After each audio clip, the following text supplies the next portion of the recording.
देखो मैंने कहा था कॉस्ट ऑफ कैपिटल, आपकी कॉस्ट कम होना चाहिए। फिर मैंने आपसे एक सवाल पूछा, फिर आपने कहा कॉस्ट ऑफ कैपिटल कम होना चाहिए, उसके लिए चैप्टर क्यों बनाया?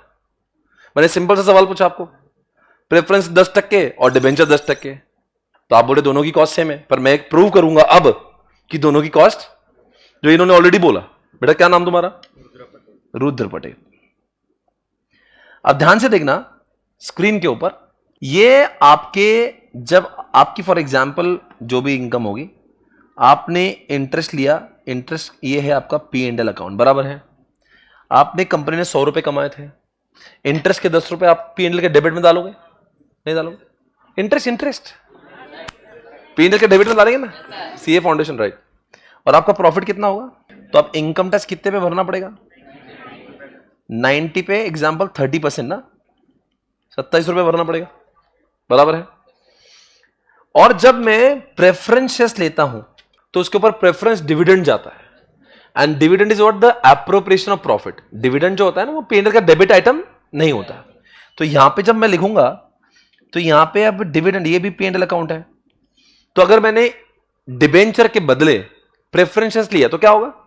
वो प्रेफरेंस शेयर्स के ऊपर, बोलो भाई, डिविडेंड जाएगा, पर मैं डिविडेंड यहां पे लिखता ही नहीं, वो P&L में नहीं लिखते डिविडेंड। तो आपका प्रॉफिट कितना बन जाएगा? तो आपको टैक्स कितना देना पड़ेगा? 100 का 30%, तो कितना देना पड़ेगा? सॉरी 30 रुपया देना पड़ेगा।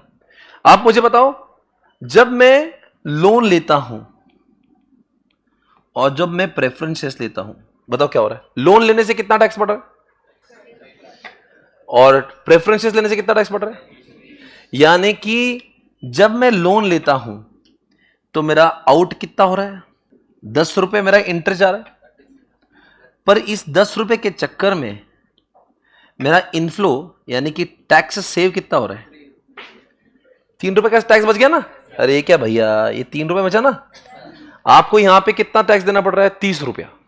और यहां पे कितना देना पड़ रहा है? अरे भाई मेरे पास दो ऑप्शन है, एक तो मैं पैसे लोन पे ले रहा हूं और एक तो पहले प्रेफरेंस पे ले रहा हूं। दोनों के ऊपर भी 10-10 रुपए का ही खर्चा है। तो यहां पे 100 रुपए में मेरी इनकम थी, तो 10 रुपए इंटरेस्ट लगा, तो मेरा प्रॉफिट कितना बचा? तो गवर्नमेंट क्या बोलेगी कितना टैक्स दो? मोदी जी ने 27 रुपए ले लिए मुझसे, पर मैंने फॉर एग्जांपल अब लोन लिया ही नहीं, अब मैं क्या ले रहा हूं? तो मैंने 100 रुपए कमाए, तो आप बोलेंगे डिविडेंड का 10 रुपए यहां पे लिख दो। भाई इनकम टैक्स के रूल के मुताबिक डिविडेंड को यहां नहीं लिख सकते, तो कहां लिखना पड़ेगा उसको? एप्रोप्रिएशन ऑफ प्रॉफिट पे, वहां नहीं लिखते। तो यहां पे आपका प्रॉफिट कितना हो गया? अरे यार बोलो ना। और तो 100 रुपए के ऊपर कितना टैक्स लगेगा? तो अगर आप प्रेफरेंस लेते हो तो आपको टैक्स भरना पड़ता 30, आप लोन लेते हो तो आपको टैक्स भरना पड़ता 27। यानी कि लोन लेने से कितने रुपए का सेविंग हो रहा है? 3 रुपए। यानी कि अपना 10 रुपए का इंटरेस्ट जाता है, 10 रुपए का इंटरेस्ट में लोन के ऊपर दूंगा, पर मैं 3 रुपए का टैक्स कम दूंगा। यानी कि 10 में जाते 3 में कमाता, तो नेट कितना गया मेरा? बराबर। अरे भाई 10 रुपए का खर्चा हुआ पर 3 रुपए का टैक्स बच गया ना। 10 रुपए के खर्चे के चक्कर में 3 रुपए का टैक्स बचा, तो मेरा नेट कितना गया? 7 रुपए गया। तो इसीलिए मेरी जो डेट की कॉस्ट है, इसको मैं बोलता KD, कॉस्ट ऑफ डेट, कितनी होगी? पर अब बताओ मेरी कॉस्ट ऑफ प्रेफरेंस कितनी होगी? मेरा आउटफ्लो कितना है? मैं प्रेफरेंस के 10 रुपए दूंगा, क्या वो देने के चक्कर में मेरा कोई टैक्स सेव हुआ? कुछ भी टैक्स नहीं सेव हुआ। तो मेरा नेट कितना गया बाहर? 10 रुपए गया। तो आप मुझे बताओगे मेरी कॉस्ट ऑफ प्रेफरेंस कितनी है? समझ आ रहा है? मतलब यहां पे 10 रुपए प्रेफरेंस दूंगा, टैक्स 0 बचेगा, तो मेरा 10 रुपए खर्चा हुआ। पर जब मैं डिबेंचर के ऊपर 10 रुपए देता हूं तो मेरा कितना टैक्स सेव हो रहा है? 3 रुपए का सेव हो रहा है। तो कहां पे किसकी कॉस्ट कम हो गई? अरे बोलो यार। डिबेंचर के ऊपर मेरी कॉस्ट लगती 7 रुपए, मैं जाते 10 रुपए, मैं बैंक को 10 ही रुपए दूंगा, पर गवर्नमेंट मुझसे 3 रुपए का टैक्स कम लेती है।